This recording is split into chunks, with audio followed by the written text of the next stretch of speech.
Proclamação do Evangelho de Jesus Cristo segundo Lucas. Glória a vós, Senhor. Naquele tempo, veio Jesus à cidade de Nazaré, onde se tinha criado. Conforme seu costume, entrou na sinagoga no sábado e levantou-se para fazer a leitura. Deram-lhe o livro do profeta Isaías.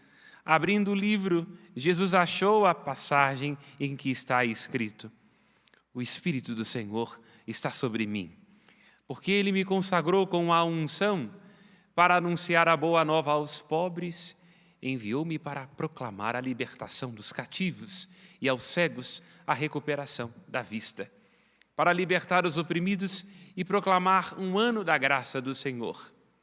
Depois fechou o livro, entregou-o ao ajudante e sentou-se. Todos que estavam na sinagoga tinham os olhos fixos nele.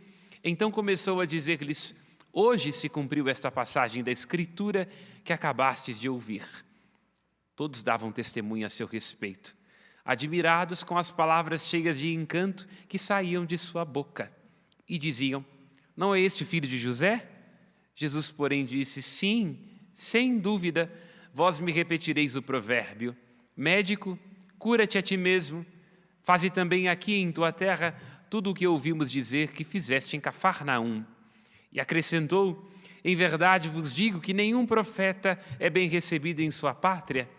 De fato eu vos digo, também no tempo do profeta Elias, quando não choveu durante 3 anos e 6 meses e houve grande fome em toda a região, havia muitas viúvas em Israel. No entanto, a nenhuma delas foi enviado Elias, senão a uma viúva que vivia em Sarepta, na Sidônia. E no tempo do profeta Eliseu, havia muitos leprosos em Israel. Contudo, nenhum deles foi curado, mas sim Naamã, o sírio. Quando ouviram estas palavras de Jesus, todos na sinagoga ficaram furiosos, levantaram-se e o expulsaram da cidade. Levaram-no até o alto do monte sobre o qual a cidade estava construída, com a intenção de lançá-lo no precipício. Jesus, porém, passando por meio deles, continuou o seu caminho. Palavra da salvação. Glória a vós, Senhor. Pelas palavras do Santo Evangelho sejam perdoados os nossos pecados. Amém. Podemos nos sentar. Insistimos em nossa meditação na carta do apóstolo Paulo aos Tessalonicenses, escrito que se constitui como uma primícia do Novo Testamento, já que é o primeiro texto a ser escrito. Paulo dirige cartas às comunidades por onde ele passou, orientando-as teologicamente e ajudando-as a se aprofundarem no sentido da salvação trazida por Jesus Cristo. A carta aos Tessalonicenses é, antes de tudo, uma carta que tem como objetivo incutir ânimo e esperança a uma geração de cristãos que já começa a questionar se a demora da volta de nosso Senhor Jesus Cristo, na verdade, não significaria um engano a respeito de suas profecias. A carta aos Tessalonicenses, estamos já no final dela, o capítulo 4, previsto pela liturgia do dia de hoje, começa com uma exortação à esperança. Paulo assim diz: Irmãos, não queremos deixar-vos na incerteza ou na ignorância a respeito dos mortos, para que não fiqueis tristes como os outros que não têm esperança. Paulo, como disse, buscando aprofundar o sentido da salvação trazida por Jesus Cristo, está tratando na carta inteira e de modo especial neste capítulo daquele que é o grande enigma da condição humana. E eu não estou falando dos filhos, do casamento, estou falando da morte. Ariano Suassuna nos faz notar, naquela pérola das narrativas brasileiras, que é o Alto da Compadecida, na boca de João Grilo, assim se diz: a morte é fato sem explicação, que une tudo aquilo que é vivo num só rebanho de condenados, pois tudo aquilo que é vivo morre. Portanto, a morte é o que marca a métrica da nossa condição humana. A nós que vamos imaginando que os nossos passos se direcionam na realização deste ou daquele sonho, ou que estamos o tempo todo para lá e para cá, nesta UTI do cotidiano. Nós imaginamos que o sentido dos nossos passos sempre se encaminha para a realização, mas, sim, a constatação mais dura da nossa existência é de que nós nos encaminhamos junto com tudo aquilo que é vivo para a morte. Não ficaremos para a semente. Nós que outrora, em algum momento, vicejamos, quando crianças, como adolescentes, estamos caminhando para a morte. Já lembrava o poeta Tom Jobim, né? A gente mal nasce e começa a morrer. A morte, então, a finitude da existência humana, é o grande enigma da nossa condição. Quero aqui, neste momento, pedir ajuda à filosofia. A filosofia lida com a morte, com o porquê, para o quê, para quê, para onde. E Heidegger, que é um filósofo alemão, trata muito a dimensão da morte, nos ajudando a perceber que cada instante vivido é um instante morrido. Isso, para Heidegger, a morte não é alguma coisa que nós vamos experimentar lá, num outro momento, mas ela vai acompanhando o instante da existência de cada um de nós, porque no instante em que vivemos, nós morremos. Nós somos seres para a morte. E Sartre também, não é? Em sua dramaturgia, nos seus escritos, na sua abordagem existencialista, trata que nós somos seres para a morte. Inclusive, na perspectiva de Sartre ou dos existencialistas, aquilo que define a condição humana é a morte. O que é um ser humano perfeito para a abordagem existencialista? É um ser humano que morreu. Nós ficamos boa parte do tempo batendo a cabeça na parede, querendo ser perfeitos, ter uma formulação absoluta, queremos estar tranquilos, sem que nada mude. E aí os existencialistas dizem, Sartre, um deles, se você quiser se encontrar com alguém que é perfeito, com alguém que está acabado, que pode repousar na própria existência, você estará diante de um cadáver. Não é à toa que nós trazemos para a nossa etimologia, para o nosso português, qual é o nome do lugar onde nós depositamos os cadáveres? O coemitério, o cemitério, o dormitório, não é? Lá no cemitério, lá nas valas, está todo mundo junto, né? Numa mesma família, a sogra não se dava bem com a cunhada não se dava bem com o outro cunhado, mas se a sepultura é da família, está todo mundo descansando em paz. É isso. Por isso, a consciência da morte, da nossa finitude, de que nós passamos, ajuda a ter uma visão mais madura diante da nossa existência, diante das nossas ilusões, diante daquilo que nós somos de verdade. Poderíamos dizer que um homem e uma mulher maduros, um homem e uma mulher que passaram do nível imediato dos sentidos e que estão abertos à experiência do ser, para voltar de novo a Heidegger, são aqueles que têm consciência da passagem, da finitude, do limite, de que cada segundo do relógio é um instante que não volta mais. Por isso temos que ter apreciação pelo instante, pelo detalhe, pelo agora, porque nós estamos passando e não haverá outra safra. Assim diz o apóstolo Paulo no versículo 14, se Jesus morreu e ressuscitou, essa é a nossa fé. De modo semelhante, Deus trará de volta com Cristo todos aqueles que entraram no sono da morte. Comecei dizendo, em perspectiva filosófica, todo instante vivido é instante morrido. Somos, de alguma forma, ser para a morte. Podemos citar também os clássicos da retórica antiga. Não leva muito a sério a vida, porque ninguém sai vivo dela.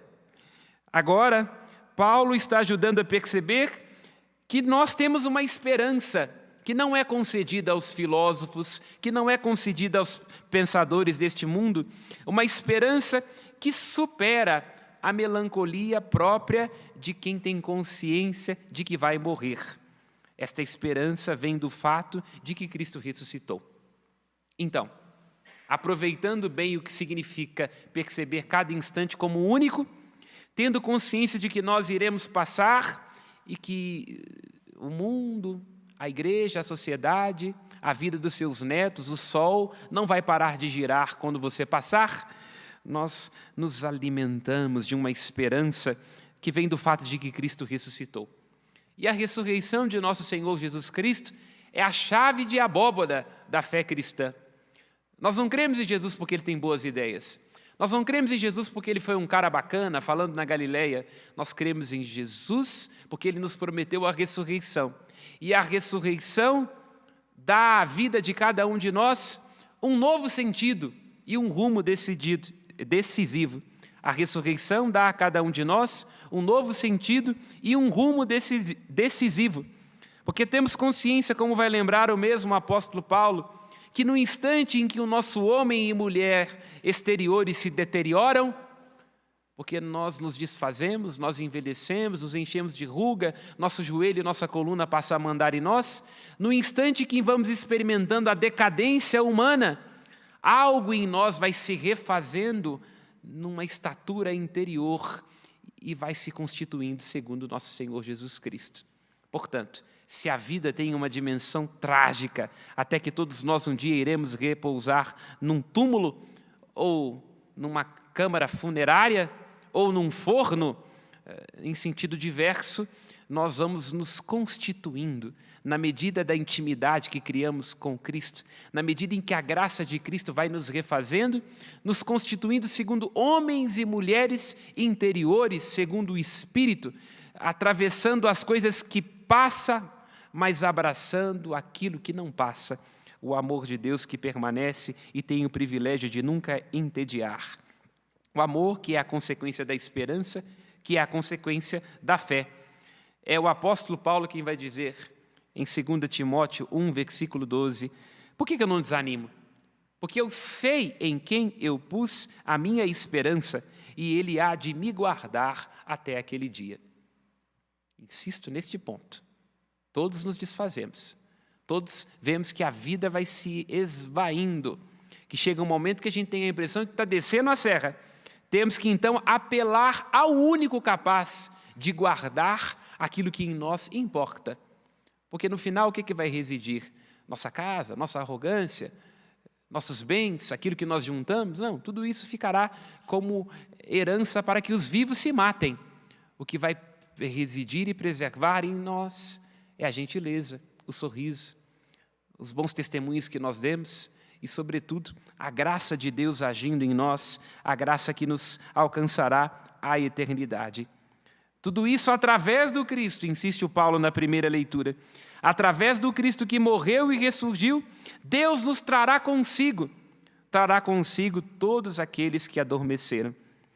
É bela essa verdade, apresentada pelo Salmo 115. O Senhor não permitirá que os seus amigos conheçam a corrupção, porque, na verdade, a vida de cada um de nós vale muito. A vida de cada um de nós, ainda que seja uma vida humanamente sem fama, sem reconhecimento humano, a vida dos seus amigos vale muito para Deus. Nós somos feitos amigos de Deus e Ele nos trará consigo, como está dizendo o apóstolo Paulo. Ele, então, na sua insistência e na sua genialidade, está fazendo os ouvintes de Tessalônica, e esta palavra da Escritura atualiza na existência de cada um de nós, a passar de uma impaciência a uma urgência. Voltamos a Heidegger. Nós somos seres para a morte. Cada instante vivido é um instante morrido. Tem uma maneira da gente anestesiar a nossa consciência da morte, da finitude. É comprar o tempo todo, consumir o tempo todo, exibir o tempo todo, mentir o tempo todo. Isso vai anestesiar a nossa consciência. Por que nós somos uma sociedade tão impaciente? Porque nós estamos exibindo vidas que não levamos. Estamos fazendo escolhas por aquilo que é vaidade das vaidades. Paulo, então, ajuda aos Tessalonicenses a passar da impaciência para a urgência. Cuidado com as suas impaciências na sua existência. O que é para ontem, o que tem que ser do meu jeito. Ai, meu Deus, Deus não me escutou, não está correspondendo aos meus caprichos, e a minha família? E aí vai ser devorado pelas ansiedades, vai faltar respiro. Não, é ter a consciência da urgência, do agora, deste instante em que a eternidade nos toca, e perceber que é agora, nas decisões que nós tomamos, que vai se instituindo o céu ou o inferno. É isso. Dentro da nossa casa, nas nossas relações, nós nos encaminhamos para o céu, para a eternidade, para aquilo que não passa, ou para o inferno, para aquilo que é ruim e que apodrece, e para aquilo que cedo ou tarde deixará de existir. Nós temos um parentesco com o nada.